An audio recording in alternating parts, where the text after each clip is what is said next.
সুপ্ৰভাত সকলোকে মোৰ অন্য এটা ভিডিঅ'লৈ আপোনালোকক স্বাগতম।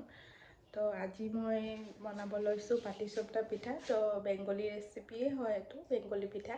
তো আপোনালোকক চবেই জানেই, তথাপিও ভাবিলোঁ মই কেনেকৈনো বনাওঁ দেখাওঁ, চাওঁ আহক।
মোৰ পাটিচপ্তা বনাই হৈ গ'ল। তো মাহঁতে চাহ খাই আছে।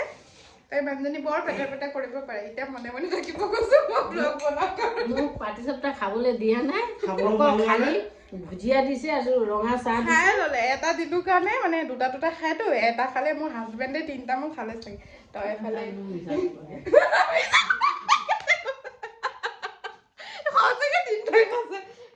আজি 2-3 দিন হ'ল। তো ঘৰত খুৱাইছোঁ। মোৰ খুব ইলিচ মাছ খাবলৈ মন গৈছে দেই। 15 দিনমান হ'ল আমাৰ ঘৰত মানে ইলিচ মাছ অনা নাছিলে। তো আজি আমাৰ মানে বেপাৰী এতিয়া আহে বিশেষকৈ, তো সি অহা নাছিলে 15 দিনমান। তো আজি পাপা মোলে 2টা ইলিচ মাছ ল'লে। তো মা বনাব চাগে, নহ'লে ময়ো বনাব পাৰোঁ। তো যদি পাৰোঁ ভিডিঅ'টো দিম। তো আগতে মই মাছে নাখাইছিলোঁ কাঁহীটো ভয়, আৰু এতিয়া মই ইলিচ মাছ খাব পৰা হৈ গ'লোঁ। তাহাঁতৰ ঘৰত বিয়া হ'ব পৰা এতিয়া মানে মাছ মাংস মানে কি, আগতে মাছ মাংস খালেও অকণমান, এতিয়াতো পূৰা খাই লওঁ আৰু। তো হাজবেণ্ডো খোৱা ভকৰ, ময়ো খাবলৈ শিকি ল'লোঁ। এইফালে মা ইলিচ মাছৰ কাৰণে কি পিচিছে মা?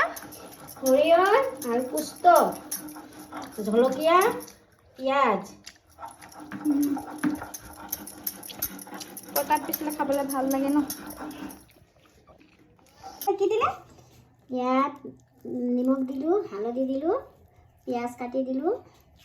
এতিয়া সৰিয়হ আৰু পুষ্ট আৰু জলকীয়া পেষ্ট দিলোঁ, কেঁচা মিঠাতেল দিলোঁ। দি এতিয়া সানি তাৰপিছত পাতি দিম।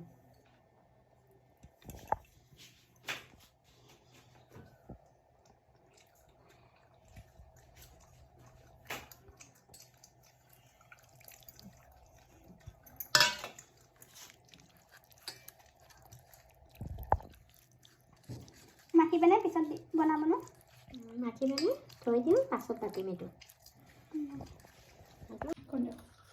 এইটো হয় ভাপা ইলিচ। মোৰ মুখত মাৰিব নালাগে, কৰিলে হৈ যায়।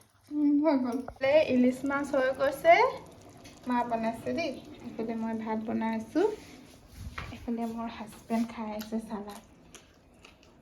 ইলিচ মাছৰ ৰেচিপি দিয়া হৈ গ'ল। তো আপোনালোকে চাব, ভাল লাগিলে। তো এইফালে মাও বজাৰৰ পৰা আহিলে। কাৰ কাৰণে? তোমাৰ কাৰণে চিজ লৈ আহিছোঁ। মই চিজ খাই ভাল পাওঁতো, তো মা মোৰ কাৰণে চিজ লৈ আহিছে। থেংক ইউ মা, এণ্ড লাভ ইউ। তো বাই বাই।